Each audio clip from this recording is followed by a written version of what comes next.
emotional share. Right on time with the eclipse bubbling. A lot of beautiful cathartic release and a lot of,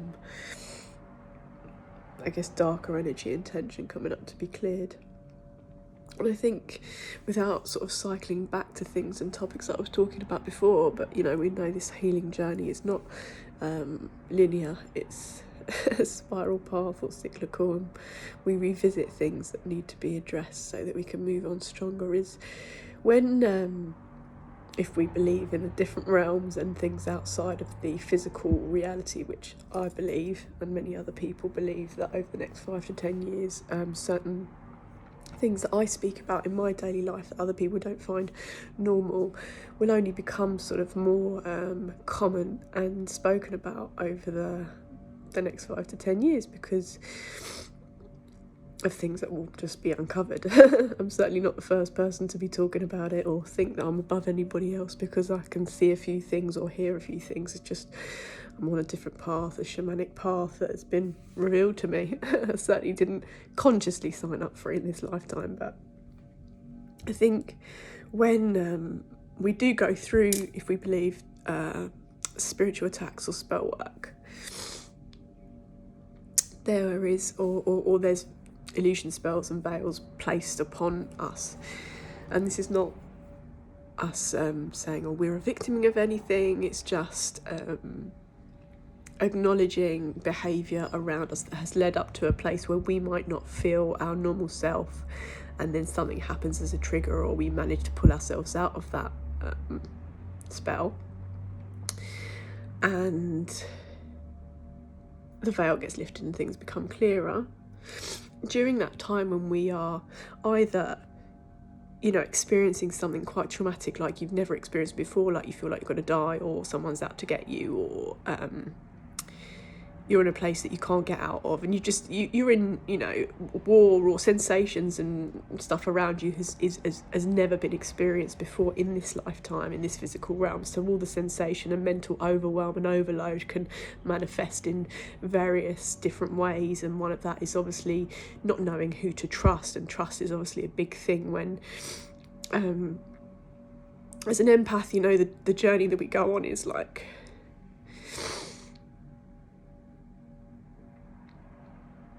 not being well, at the beginning we learn to discern better with people. We can't trust everybody, and this is not me saying, oh, it's all doom and gloom in the world and we shouldn't, but no, we do need to be careful and mindful of who we spend our time with and energy with, and that those people are kind of emotional safe spaces, you know, that we can be our full self with them, and we can feel free to be whoever we are, without judgment. People think they're not being judgmental, but a lot of this time people observe another's life and want to judge it in comparison to their own. But sorry, that was a little bit of tangent. So basically, when we go through spell work, if we believe we've sort of, you know, had spiritual attacks and been pulled out of it, during that time when we are in the spell work, you know, to other people around us, we might not be saying or acting in ways that have been seen before, or logical, coherent ways, or we might be questioning who we can trust and who we can confide in, or we might be having delusions about certain things. And delusions is different to psychosis. I'm not a psychotherapist, so, you know, maybe I'm not the right person to be talking about differentiation between those two. But I'm just only sort of like revealing and sharing my story on this platform. It's going to make other people question our sanity and question like who we are, and it might bring a bit of resentment, or I guess, you know, people find it difficult to find commonality among us, 144 backwards on the clock, when you go through something and you change, and it changes your world forever. Like your views, when we have these spiritual awakenings, which, you know, might not happen in the most convenient of times or places, and it's not always nice for people around us, and we also receive, you know, not nice behaviour because we are triggering as empaths or light workers or whatever we call ourselves. We trigger people because, I don't know, we just can't do small talk, we can't do bullshit, we can't do the sort of, I was going to say mundane, but mundane might mean different things to everybody, and I'm certainly not here to tell anyone how to live their life, but I will stand up for myself, and I will pull myself back from situations where I don't feel like I can be myself, and that if I am being myself, it gets viewed as sort of like negative or like something's wrong. Like being empathic or talking, you know, new language or spirituality is an issue for people that you're around, and that happens as part of spiritual awakening. And like, I'm at a point where I'm the happiest I've ever been. I mean, to some people, because I cry, it doesn't look like I'm happy, but there's just loads of releasing stuff and stuff that I connect with the collective shifts. That's how I release. Like, I'm not afraid of crying. I don't cry from morning, noon to night, but you know, it happens like now. And emotions come out, especially with like supercharged energies at the minute. I am sensitive, like many other sensitives. I'm not the only person that can feel collective shifts, can feel energy outside of our own bodies. We feel those around us, we feel things. And sometimes other people don't understand that. And that makes them think we are weird, and I think weird's a compliment, but that makes them sort of like think we have, or just say nasty things. You've got psychosis, you're delusional, you think you're above everybody, when I really trust and hope, although again, I should say this and stick to it, and I don't care what people think, because I know myself, and I certainly don't think I'm above anybody. I just know I'm on a different path, and so everybody else is, but I can't go where I'm not comfortable anymore. It's just too jarring, it's too triggering for either me or anyone else in the situation, because like, when we find the light inside of us, when we find self-love, like, it can be overpowering for people, because they've known us in a capacity or a way where we've been dimming our lights, and so we're more easily pleased or satisfied, or where we now vocalise or have boundaries up before we didn't, and people could push us about. And you know, I'm very grateful for my life. I'm grateful for the people that are in it. I'm grateful for family. I'm grateful for love. I'm grateful for challenge, you know, and people that have helped me, and just generally good souls in the world, because there are many. I guess the point of this video is to like just stay strong.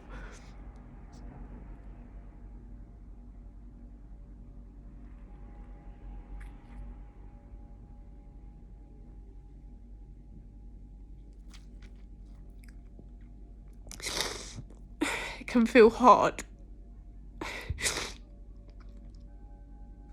in the intensity of eclipse energies to like not continue with a mission and have people question like why you're doing things, or I mean, just being constantly misunderstood is like the name of the game at this point. So my emotions around it are not going to make me change anything, because I'm very happy. It's just it hurts when it's people that you love, or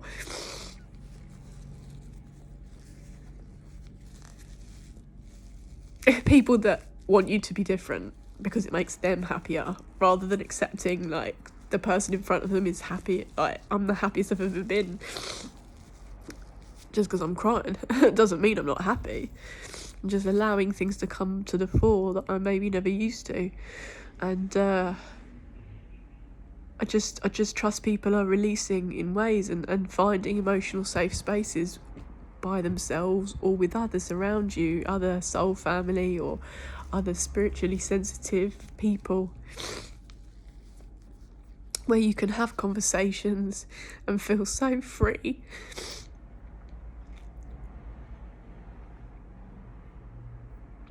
To be yourself.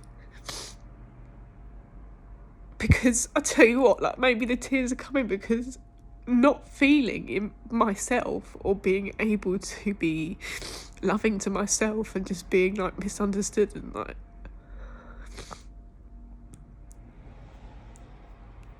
it feels like I've lived a lie. I was never a liar, but just now, like, having pulled myself out of the matrix, and my reality is quite different to everybody's reality is different, or I don't even know what reality is anymore. But you know, we can never go back to the place where we were before we found self-love.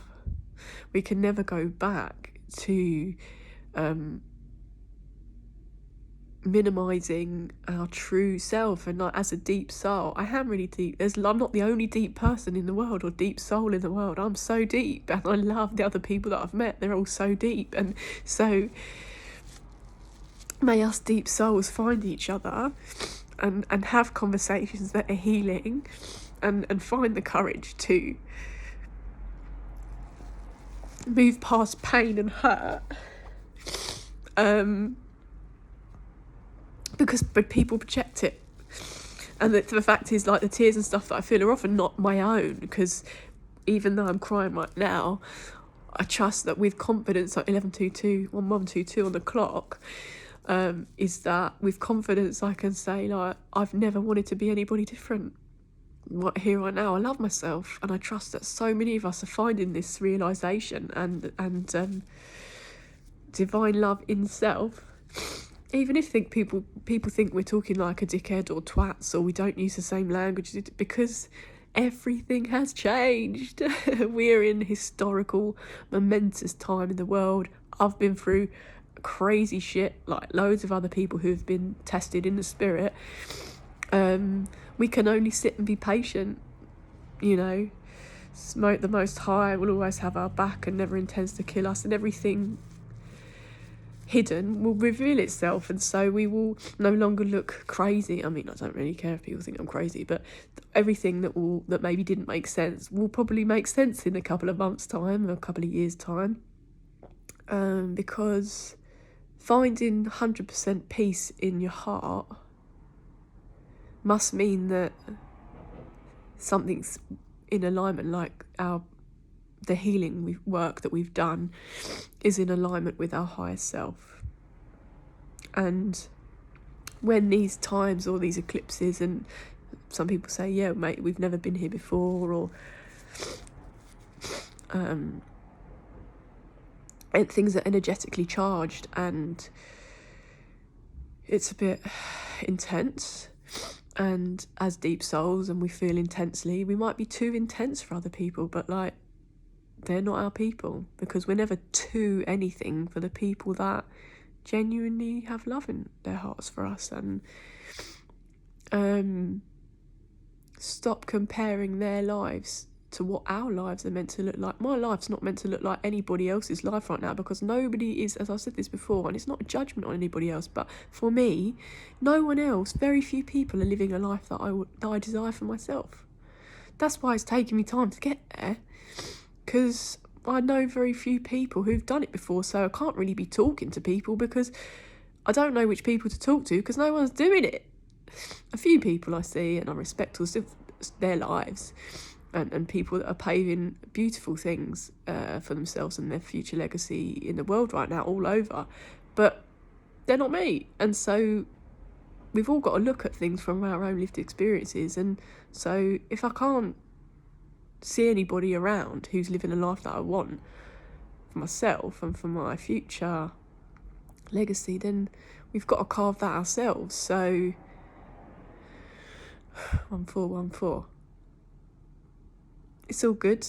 We might look like, I don't know, crazy as people, but let's know we're good souls, we've got good hearts, we're kind people, we're good people. We might be misunderstood, but let's keep the faith, hold the faith, and find strength and solace in knowing that the soul family does appear, and there are people that feel very, very similar things to us on this path of spiritual awakening.